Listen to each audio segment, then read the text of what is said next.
everybody, welcome back to another episode of Up and Running in 6 Minutes. Today, we're going to be talking about Mobi and the Mobi Learner. Let's see what came in the box. Well, let's see what came in the box. Right off the bat, you have your software. What we want to do is we want you to set that off to the side for the time being. This is your lanyard for your pen to the Mobi. Your USB cable where you can connect it to your computer and charge your Mobi. And then right below, we actually have the Mobi Learner. Here we also have the Mobi. As you can see, to protect the screen, there's a little film that is left on it from shipping. When you want, you can simply pull your tab off and peel that film off. Also, in shipping, right up above here is usually a plastic sleeve to keep the battery from being connected. Make sure you pull that out, otherwise you won't be able to charge the battery and use it wirelessly.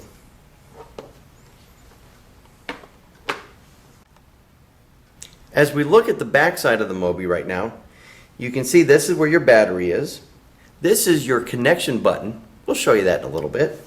And here's where your radio frequency, your RF receiver, is stored. Right here is your pen. The pen comes down. Remember that lanyard we talked about?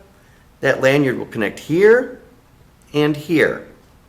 Last, but not least, is this. This is where your USB cable will connect, and that's how you'll charge it, by plugging it into your computer. All right. To connect the Mobi for charging, take the end of the USB cable, plug it into any open USB port on the computer. Now we're going to take the small end and plug it right into the Mobi. This will start the charging process. As we look at the display, it tells us a lot of important information. While we're charging it, we're connected by the USB cable. We see our little symbol right here. As you can see, the battery is filling up for the Mobi, indicating that the battery is charging, as well as the indicator light for the pen, which is letting us know the pen is seated properly and is receiving a charge. When you're charging, make sure you're getting those battery indicators. As you can see on this screen, the Mobi is charging, but not the pen. The pen is in the holder, but what the problem is, it's not pushed all the way down. Just gently give it a little snug push, and there you see your indicator light appear. That's letting you know your pen is charging as well. How we turn the Mobi on is this power button right here. Just press it and it will power on. These two buttons over here will be covered on a future episode. Now we're going to plug in the RF receiver. Remember, the RF receiver was stored nicely on the back side of your Mobi or the Learner. Just take the RF receiver, plug it into any open USB port, and you can see your light is blue. Now we want to connect it to the Mobi. I'm simply going to press this button, and you see how it's flashing? That's broadcasting.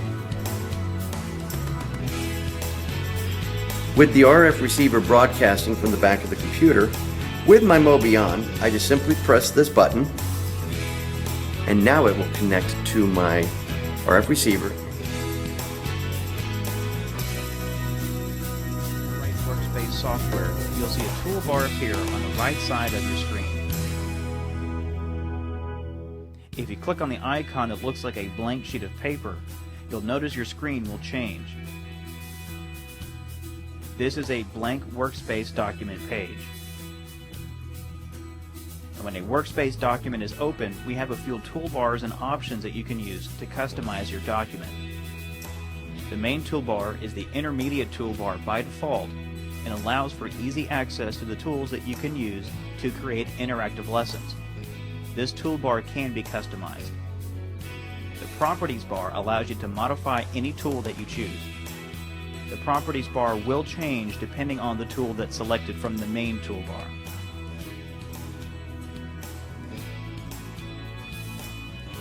The navigation tools allow you to browse to different pages within your workspace document.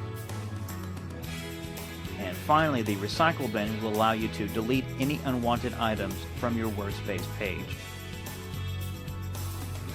Now, what I like to do is try to use some of these basic tools to create a workspace document. And for the purpose of this video, I'll create the water cycle. So what I'll do first of all is choose the line tool. You can see here at the bottom we can change the color of the lines and even the width of the line. What I want to do first of all is to draw a picture of a cloud that can be raining.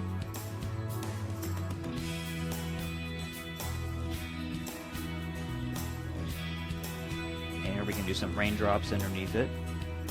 Actually, I don't like that line thickness, so I want to erase those raindrops. Just choose the eraser tool from the toolbar. I'll go back to the line tool, and I'm going to have a real narrow line for the raindrops. That'll probably look a little bit better.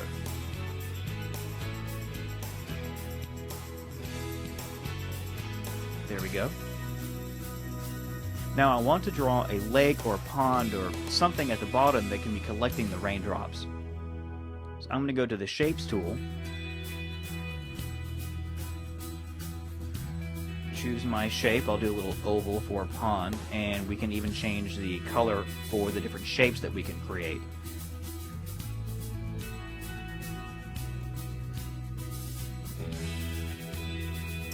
There we have a little blue pond down here collecting the water.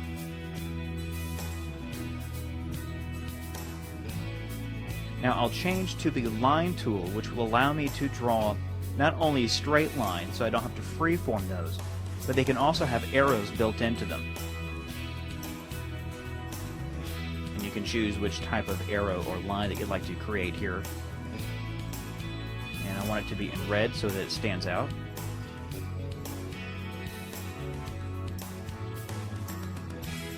And I'll have an arrow showing that the water is evaporating from the pond and going back into the clouds over time. And in fact, to make that a little bit easier to point out, I'll even add a text field here and label it with evaporation.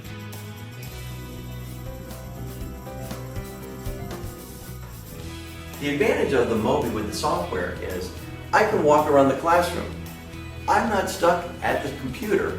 I get to be mobile. Interactive mode has two functional modes, mouse mode and annotation mode. The mouse mode tool allows you to leave a workspace page and return back to your active desktop or open software application. When you use the workspace tools, Workspace will grab a screen capture of whatever you have open on your computer and makes it a workspace page. This integration allows you to use all of the workspace tools to add interactivity and annotation features to your presentation. To return to your workspace document, you can either use the previous or next arrows or the page sorter.